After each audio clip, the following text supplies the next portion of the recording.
This news update is brought to you by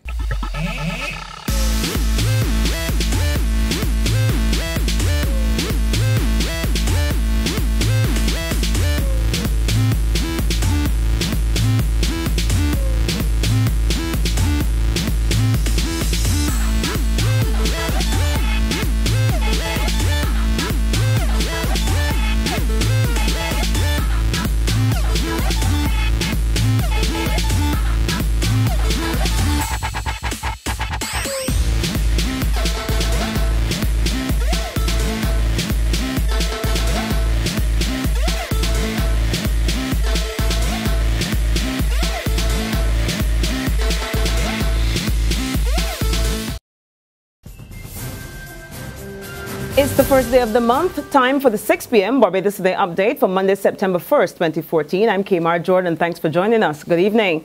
A worrying day for customers of First Caribbean International Bank. Irate customers descended on the financial institution after they discovered monies were missing from their accounts. First Caribbean's Corporate Communications Director, Deborah King, tells Barbados Today the problem arose following a systems upgrade last weekend. She explained that as a result of network timeouts, customers may have been debited for incomplete transactions. King, however, assures that the bank has implemented procedures to correct the problem.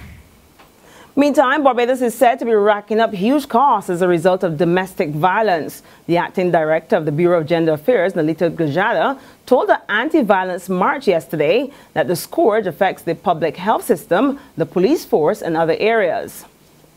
There is a public health cost. There's an economic cost to domestic violence. So do not you think that it is individual. It is not individual. It is a public health issue. It is a national issue. It is an issue that all of us need to be concerned about. Because whether we want to accept it or not, we are paying for it every single day. The march was organized by the Seventh-day Adventist Church. Meantime, the opposition shadow minister on education is calling on the government to publish the names of students who have qualified for bursaries. Edmund Hinkson has accused government of politicizing the award process, and he's calling for greater transparency in the matter. So the same way that you publish the names of the Barbados scholarship winners and the exhibition winners who gain monetary awards on the basis of merit. All right? I am calling on the government of Barbados to publish the names of all those who will be given bursaries, in other words, taxpayers' money, free of cost, without having to repay. Well, the people of Barbados are entitled to know that because it is our hard-earned money now. He was speaking at a branch meeting in his St. James North constituency last night. To news from the law courts now, a 25-year-old man who allegedly robbed RBC Royal Bank last Friday is now a ward of the Psychiatric Hospital after appearing in court today. Shaquon Cave, who is believed to have a history of mental illness, is due to return to court on September 22 on the charge that he committed aggravated burglary at the bank's University Drive branch. He was apprehended by two men shortly after the Friday morning incident. In other court developments, attorney Marlon Gordon has been released on $3,000 bail on charges of assaulting a police officer, 3 counts of resisting arrest, and using offensive language. He was arrested while at a fete at Play Ocean Park yesterday morning. He will return to court on September 10.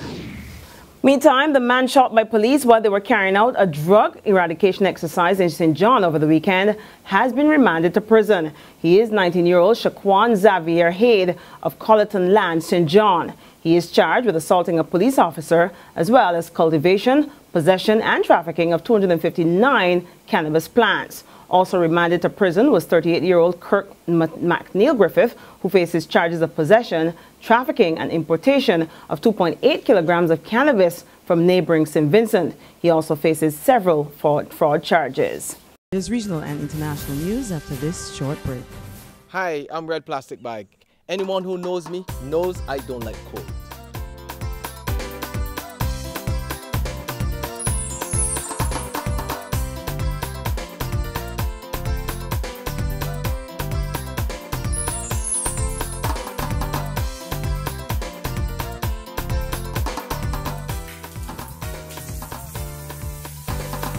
Sunshine reigns in my country. I love it.